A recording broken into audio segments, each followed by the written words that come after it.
Kan mana saya aja deh marka. Bilbila illee fidi. Fidi telepon ni jirtu hin jedhe. Harkaan Bilbilli na barbaachisaa bilbila fidi kaa. Deemi video fidi sin jedhe. Bilbila fidi. Ansi daa sin jedhe Ko bilbila fidi too hin haasofna. Bilbilli hin jiru de.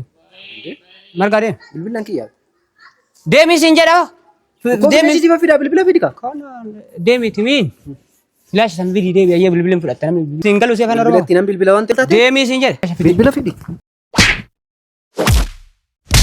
Toora miidiyaa kanarraa fagaachuudhaaf waan hin deemuuf yuutuubii kiyyallee margeetii kan jedhamu sabskraayibii hedduu kan qabu jechuudha. Yuutuubii guddaan sabskraayibii 14,000 oliiti. Wanti hundumtuu kan xumurameef jechuudha hojjechaa hanan irratti hojjechaa ture. Yuutuubii sanallee asumaan Mustafaatti kennadhee deemuun barbaada. Akka gatii akka yuutuubii gurguddaatti osoo hin taane akka yuutuubii xiqqaatti jechuun gammachuu kiyya caalaa gammachuun keessan anaaf gaariidha. Maallaqa xiqqaadhaan akka yuutuubii xiqqaatitti namoonni barbaadan Mustafaa dubbistanii isarraa akka maal barbaade yeroo tokko keessa baay'uma tokko na barbaadanatti haajamta turteeyyu. Aywa Amma immoo yaa ana na barbaadas maal isa barbaade jira. Gaafa narra gashee tokko. Aywa amma maarre maasan yaadachiisu dhufte. Amma san yaadachiisu dhufte maa. Isas yaadachiisuudhaafis duntaane waasitti muufan dhufe. Egaa waa argeetan jira. Akkanumattis immoo haadha dhageera. Maal dhageette? Dhimma keef daraartuu tokko. Maal ta'e? Maal ta'e? Daraartuutti deebi'uuf maal kan jedhamu wayi. Aywa. Waan akkasii tokkon dhagaara. Duuba. Maal ta'e? Maal ta'e? Sin kabaja. Sin jaalladha. Garuu jaalalli kanarraa hubannoo dhufte qofa barbaada. Karaa tokkoon natti dhuftee beekta. Karaa kamiin si dhufe? Karaa natti dhufteen karuma daraartuuti. Aywa. Intalatti tana dhiistee miti kanaan dura. Si maaltu si ga'e dhiisuu baay'ee maal si ga'e mee bakka? Jechuun amma naga'uu danda'a ka. Siifis ikkoo haadha kee yookaan obboleettii keetii miti. Haadha kee? Haadha kee yookaan obboleettii keetii miti. Maaliin? Jechuun badhuma alaguma softee fuutee ture. Aywa. Ayyee. Bakka anis immoo alagaadha kanaan dura amma immoo walitti. Eenyu alagaadha? Ani immoo. Ishee wajjin. Ati kaa? Maal talaga? Aywa. Ayyee. Kanaafuu. Amma waliif firoomtanii? Maaltu firooleen sin godhe? Mucayyoo tana akka dhiistuun barbaada. Maaliif? Shayxanaati si? Ayi shayxana ta'uuf oduu hin taane akkuma ati dhiistuun barbaada. Maaliif? Maal si ga'e? Ayi kanaan dura miitee tiree mucayyoo tana. Sibbee kaaboo miidhee dhiisee? Miidhuuf waan akkasitti miti beemma. Miite kanaan dura mucayyoo tana waan baay'ee irratti raawwatteerta. Maal fa'a? Dhiiste tokkoffaa dhiisuun iyyuu miidhama. Akkasiire? Bakka si kadhachaa. Namni ijaarsi dhiisee hunduu miidhama. Na miidhe? Lakki amma isheen nama arginaan namni itti dhiyaannan dhuftee itti haasofte immoo dura goosheen si kadhattu san maal eegda turte yoo si maaluma si ga'e dha boora beede maaluma si ga'e laalama Mustafaa egaati kanaan dura mucayyoo tana fuutee miti waan baay'ee tarii wajjin raawwachuu dandeessaa waan baay'ee keessa darbuu dandeessa anis immoo waan baay'ee akkam haati manaa fi abbaan manaa waanuma bu'aa ba'ii keessa wajjin darbu jira ture waan baay'ee kana keessa darbuu dandeessan. Ani immoo guyyoota xiqqoo ishee bareessan keessatti waan baay'ee keessa waliin darbeera ishee wajjin. Waan akkam. Mucayyoo tana lafumaa ka'ee miti mana siifan kireessaa maalii kanan jedhu. Jechuun bakka baay'ee ishee fudhadheera. Bakka baay'ee akkam. Fakkeenyaaf hoteelota, reestooraantii bakkee hedduu waliin deemneera. Kan dhoksaatti jedhu jechuudha. Yoo deemtan hore. Amma mucayyoo tana gatiitti baaseera. Yoo deemtan gatii maal? Gatii guddaatti baaseera. Amma ani dhiifama naa godhi mucayyoo tana akkasitti maal akkan kanaan dura. Maaliif itti baafte jira? Mustafaa. Amma ati mucayyoo tana miitu ani hin miine. Garuu mucayyoo tana fuudhee waliin jiraachuu maal akkas jechuu hin taane jaalallee xiyya godhadhee waliin jiraachuu nan barbaada. Ma meeshaa malee isin meeshaa wannaati ka jaalallee gooteeti waliin jiraattuuf.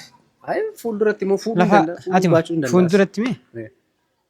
Amma garuu waan baay'ee waliin dabarseera Mustafaa. Waan akkam maal fa'aa waliin dabarseera? Karaa kanarratti amma waan baay'ee naasa hodheetan malee tarii ati waan tokko bari amma. wanti ati baruu qabdu mucayyoo tana dhiifama naa godhi waliin rafeera. Duuba dhiirumti irra duuba waliin rafuun dhalaa hojjetu. Jechuun bakka waliin rafee jedhanii himanii gabbaanii yoo dhalaa hojii rafan qofa. Bakka sitti muu kiyyaabe. Amma waan tokko keessa hin jiru maal minamna yoo jette. Waliin raftoo ayyee maal ta'e maaltu yoo waliin raftee. Jechuun deebisteet haadha manaan godhatta adeemu joota. Ati maa? Ati. Si maaluma si naqee jedhee akii walumaa galaan ba'a. Anamma akka obboleessa tokkotti asitti maara. Mucayyoo tana waan baay'ee waliin dabarseera. Si'a tokko lama sadii miti si'a baay'ee akka haadha manaaf abbaa manaatti waliin ciisneera. Waliin ciiftan. Waan wajjin ta'uun barbaachisu hundumaa taaneera. Kanaafuu mucayyoo tana dhiisi. Amma si shayxana bar fuularraa si mul'ata jedhe. Qat jedhii deemi nagaatti. Walitti nagaan nu bulchi jedhe. Waliin rafee naan jedha dhufee. Alaa wajjin rafee. Duuba magaalaa dhalaa wajjin rafuu amma jabuma gootee maal taate godhe. Jabaa godhee himaa hin jiru be kana sitti meetan jira wanna kana hin haasa'amu iddoo kanatti hin haasa'amu si. Haasa'amtere. Maqaa obboleetti hin qabdu maqaa namaa wanni balleessitu. Maqaa balleessuuf otoo hin taane mucayyoo tana akkasumatti hin gargaaraareeti. Jechuun kiyya. Eenyudha ka'eetoo akkasumatti fuudhee. Waan ati yaaddanii beeka. Daraartuun nama kabajaa qabu nama akkasitti miti beekta wallolullee homaa waan feetillee taatu durallee takkuu isiin akkana nama kanaati hin jenne xiqqoo maraatumallee qabaattu. Akkatama yaaddu kanaa miti jedhe. Si galame ati osoo najisa ta'uu baatte dhala obboleettii qabattee yookaan wanni jetta maqaa nama balleessuuf daraartuu wajjin rafeera naan hin jettu lafa kaatee dhuftee amma deemii gali. Eshi ati mucayyoon tuni dhugaa miti jetta si wajjin akkas gochuun dandeessuudha yaadni kee. Aboo deemii akii waan akkana. Nama kabaja qabuudha jettee mitire. Ani viidiyoo ishee kan qullaa sitti agarsiisuu hin danda'u. As gaggeessi. Fidi. Sitti agarsiisu? Fidi siin jedhe. Viidiyoo kana yoo nan sitti agarsiise lammata maqaa daraartuun dhuftu. Fidi. Waan kana waadaa naa gali kaa. Maaliif? Waan kana waadaa naa gali. Waadaa sii galaa fidi. Viidiyoo jechuun viidiyoo kana yoo nan sitti agarsiise maqaa daraartuun dhuftu. Fidi ayyee. Fidi garuu amma yoo agarsiisuu baatte ammoo masillee qabee. Mana hidhaa si geesse hattuudha mucaan kun akkana maqaa barbaadde akkuma barbaadde. Fidi. Dhimma keetti sun Fidi. Ayyee rakkoon qabu na agarsiise.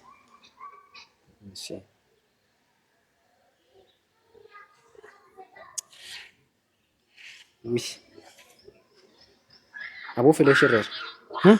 Filee shirreera bilbila keessa. Filee shirreera mee as kee waliin ilaalla. As keessa hin jiru. Filee shirreera. Filee shirreera mee? Filee shirreera. Kala deemi filaashi fidii deebi. Bilbila fidii. Deemi filaashi fidii deebi. Bilbila fidii kaa bilbila. Kalas filaashi fidii deebi ni ilaalla.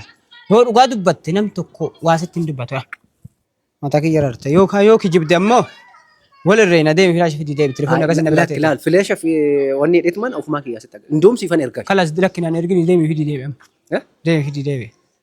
Indoom hin agarsiisu. Bakka jechuun atamma gadi. Hin agarsiiftu. Ayya akkas taanaan illee telefoona sitti hin kennu. Qat godhee akka nama nasaa achii deemaa. Bilbila illee fidi. Telefoonni hin jirtu hin jedhee asiima. Deemi suuraa miicoo fidi deebi. Bilbila fidi qamaalee bilbila wanni deemi lakki waliin raftee taamiire mi kalas deemi yoo viidiyoon jiraate bareeda fidi yoo ammoo akkasii lafa kaatee miicoo maqaa balleessite wal faamna lafa kaatee wanni ganama subiin dhuftee nagaan nu oolchite nagaan nu bulchi dhiiftee balaa barbaadduuf yeroo san laalta deemi. Ay amma isaa miti. Bilbila fidi. Bilbilli na barbaachisaa bilbila fidi kaa. Deemi viidiyoo fidii siin jedheera. Bilbila fidii. Ansi dhaa siin jedheera. Bilbila fidii too hin haasofna. Bilbilli hin jiru deemi. Margaa deemi. Bilbilaan kiyyaa. Deemi siin jedha. Deemi si fida bilbila fidii kaa. Deemi timiin. Filaashi san fidii deebi ayyee bilbilin fudhatta namni bilbila kee barbaadu hin jiru. Ay bilbila fidii too deemi tan fidii dhufa. Maali? Qabdiidha. Indoom ishee wajjin sitti agarsiisa. Kala deemi tuma filaashi ma keessa fidii deebi aboo afaan siin galu si afaan oromoo. Bilbilatti nan bilbila waan ta'eef bilbila naa kennu kunis. Bilbilin dhagite. Fidii kaa. Aboo. Deemi. Aboo bilbila fidii too hin haasofna maal taate? Deemi siin jedhe. Deemi. Tokko bilbila fidii too hin haasofna. Deemi filaashi fidii. Bilbila fidii.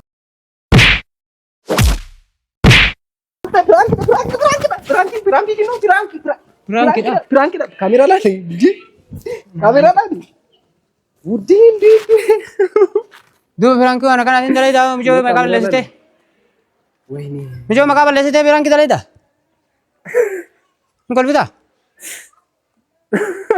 Maa kolfaa? Osoo argitee osoo dhageette maal siin jette malee nama itti wajjin deemtee guyyaa lama mana kireessitee fi. Prank dhaatee abootti. Goddaa itti asii. Hayyee deemi mayyee hoo telefoona kaatee. Bakka dhiifama naa godhi indee. Isii gaafa dhiifama kama qaballeessitanii miti isiidha. Bakka hayi nan jedhaan dhiifama nan jedhaan isin koo warri miidiyaa kun koo pirankii hojjechuun ulfaataadha muste karaa jiru nutti dhuftan malee amma ana qofaan pirankii isinatti dalagaa jiru. Dhugaa jechuun anamma laal waan kana karaa kanaan kanasitti dhufe muste karaa biraatiin na beektaan bakka si qofa miti namni baay'eenis karaa biraatiin kan na beeku jechuun akka waan ammaanii waan biraa keessa galee siinillee lola qabna miti dhugaa rabbii muste dhugaa rabbii jechuun anamma wanni na gammachiisuu jiraate abbaan manaa fi haadhi manaa yoo walitti deebi'an baay'ee na gammachiisa baay'ee tokko jechuudha. Karaa kanaan waan an dhufeef dhiifama naa godhi jechuun yaa'u xiqqoo waan ta'e wayii dabalumaafan. Rakkoon qaba. Asitti nan argitanii egaa meeqotu akkana siqi dhiifama. Tokkoffaa hordoftoota koollee dhiifama gaafachuun barbaada. Namoota hundumaa jechuudha. Namoonni karaa gaariidhaan nan beeku namni baay'ee. Maali duutee kaatema? Jechuun namni karaa gaariidhaan nan beeku. Okay. Waan baay'ee jechuun karaa badaatti na fudhatu. Egaa waan na qunnames hundumaa gaariidhaan darbuudhaaf nama hundumaarraa'u araara qabaachuu qabda. Egaa ani fuula sooshaal miidiyaa kanarraa fagaachuufan deema. Akka carraa ta'e hojiidhaaf iddoo neetwoorkiin hin jirre faana ga'uu danda'a waan ta'eef fiildiidhaaf hambaa jira waan itti gammadee deemaa jirudha garuu. Amma irra caalaan jiru keessa waan tokko yoo dalaytu itti gammachuu ofitti qaba. Hatta yoo wanni sun sii ta'ullee dide itti gammachuudhaan deemudha beektaa. Yoo tokko wanni sun sii ta'e taateeyyuu yoo ta'ullee baate ammoo barumsa irraa fudhattaa waan akkasii kan yeroo biraatiif jechuudha. Kanaaf ammoo rakkoon qabu wayyuu eessa deemuu deemtaati. Egaa magaalaa kana gallakkisuufan deemaa jira. Toora miidiyaa kanarraa sokkuufan deemaa jira waan ta'eef isin hordoftoota hundumaa jechuudha. Hordoftoota koo qofa otoo hin taane hundumaa namoonni na beektan hundumtuu dhiifama akkanaa gootan nan barbaada. Baay'ee dhiifama akkanaa gootan eenyumarraa'u dhiifama dhabuu danda'a garuu isin uummata kanarraa dhiifama dhabuu hin barbaadu. Hundumti keessan rabbiif jedhaatu anaaf jedhaa otoo hin taane rabbiif jecha dhiifama naa godhaadha jechuun waan baay'ee dubbachuu hin danda'a. Egaa dhiifama naa godha. Hundumti keessanuu dhiifama akkanaa gootan nan barbaada. Miidiyaa kanarraa fagaachuudhaaf waan hin deemuuf yuutuubii kiyyallee margeetiyuub kan jedhamu sabskraayibii hedduu kan qabu jechuudha. Yuutuubii guddaa. Meeqa qaba? Naannoo sabskraayibii 14,000 oliiti. Wanti hundumtuu kan xumurameef jechuudha hojjechaa hanan irratti hojjechaa ture. Yuutuubii sanallee asumaan Mustafaatti kennadhee deemuun barbaada. Akka yuutuubii gurguddaatti osoo hin taane akka yuutuubii xiqqaatti jechuun gammachuu kiyya caalaa gammachuun keessan anaaf gaariidha. Maallaqa xiqqaadhaan akka yuutuubii xiqqaatitti namoonni barbaadan Mustafaa dubbistanii isarraa akka fudhattanan barbaada. Yuutuubii kiyyallee asumaanan gaggeessuu barbaada. Baay'een isin jaalladha, baay'een isin kabajaa. Musteetillee dhiifama naa godhitoo dura dhiifama naa godhitoo. Dhiifama akkuma argitanii kaayyantoota hordoftoota kiyyaa. Namuma kamuu kan nama ajjeesillee namni dhiifama godhaa fi margaadhaan nama tokko akkanuma laaltee hojii isaatiif jibbita malee namumtiidhaaf yookaan bifaaf namni nama hin jibbu yookaan zarniinatiif osoo hin ta'in jechuudha. Nama tokko hojii isaattu nama jibbisiisaa jechuun isaattu keessaa fuu arrabuma kana fa'aatu. Isee inni karaa qajeelee hojiin isaallee karaa qajeelee namni waa walirraan qabu walumaa galaan gara kiyyaa dhiifamallee sii godhe inni ammoo akkuma jedhu kabajamtoota hordoftoota kiyya tanaan durallee attaa waluun arginu jennaan waa hedduu naa barreessee waatsaappiidhaan akkana hojiidhaaf na ramadanii bakka biraa deemaaraa ammachi waatsaappii yuutuubiillee hojiidhaan bakka biraa deemaaraa jennaan waan akkasii yoona haasofnaan mi'ayyee rakkoon qabu wal arginaa dheeni yuutuubii ammoo yuutuubii kana erga baadiyyaatti bakka hojiin bakka neetworkiin hin jirretti nagahee maal gochuu wanni godhaa ofirraa abbaa carraatiif kennee deemaa sibira naaf haa ta'u akka amaanaatetti gurgurii mala kanaaf ergitaa naan jedhee ture jechuudha. Walumaa galaan gatiin isaa immoo subskraabii 14,000 kan qabu kana gatii xiqqoo gurgure naan jedhee walumaa galaan gatiin isaa gatii yuutuubii 1,500 yookaan gatii yuutuubiin silaa 1,500 akka 2,000 gurguramuun beektanii gatii walumaa galaan waan akkasiitiin gurgurii naan jedhe jechuudha. Kanaaf ammoo asumaan warri dhageettan lakkoofsa kiyyallee isinii jala kaayaa. YouTubein isaa 14,000 qaba. Subscribe 14,000 qaba. Gatiin isaa immoo waan xiqqoodha, waan laaftuudha. Waggaa meeqa irraa nyaateera ammoo waan seera guutee maaliin jedhin alaal. Seerri tokko miti waggaa meeqa irraa waan nyaatame akkaawuntii qofa keetii jijjiirachuudha malee wanni takka paaswordii qofa irraa jijjiirachuudha malee lakkoofsa keessaallee gizeme san keetii deebifattaa wannummaan takka wanni seenaa isaallee ofirraa qabu hin jiru jechuudha gaafa abbaan kun fudhateerra. YouTube xixiqqoo sanniini miti qaba ganaa seera guutamee isiniif kennama jedhuu miti kun guddaa ka yeroo meeqa mallaqa doolaara hedduu irraa dalaga jechuudha. Inni ammoo carraadhaaf erga hojiin bakka biraa ga'eef tokko filatee deemaara jechuudha. Hojii onlaayinii irra hojii san filatee deemaara. Kanaaf kabajamtoota furdiftoota kiyyaa abbaa carraa isiniin jedha asuma keessaan na dubbiftanii anis amaanaan na kenname kana amaanaan inni itti na kennellee abbaa carraati haguma argiteen gatii madaalamaa ta'een gurgurii naan jedhee taa'ee silamaafuu osoo viidiyoo lafa akkatti irratti hin dhiisin osoo irratti hin hojjetin waan godhuu fi miire. Kanaaf ammoo yookaan telefoonni fa'aan nama harkaa baddaa yookaan nama harkaa hatanii iimeeluma wajjin hatuu irra yoo hatamtes yoo baddes yoo caccabdes iimeela isaanii gurguramee fayyadamuu wayyaaf jechuudha waan xiqqoodha. Itti laffaanii garaa nama nyaatti haguma tokko jechaadhaa fi almuhim kabajamtoota furdiftoota kiyya asumaan margeetu filannoo keessan isin haa ta'u isinin jedha. Ammas yuutuubni biraallee ni jira. 10 akkam qaba. Garuu kan marga hanga wachuu guddinaanis mallaqas of keessaa qaba jechuudha chaanaalli isaa xiqqoo. Walumaa galaan kanaaf ammoo hundi keessanuu warroonni beeksisa kana argitan koottaan keessaan na dubbisaa isiniin jedha. Salaamu alaikum warahmatullahi wabarakatuh.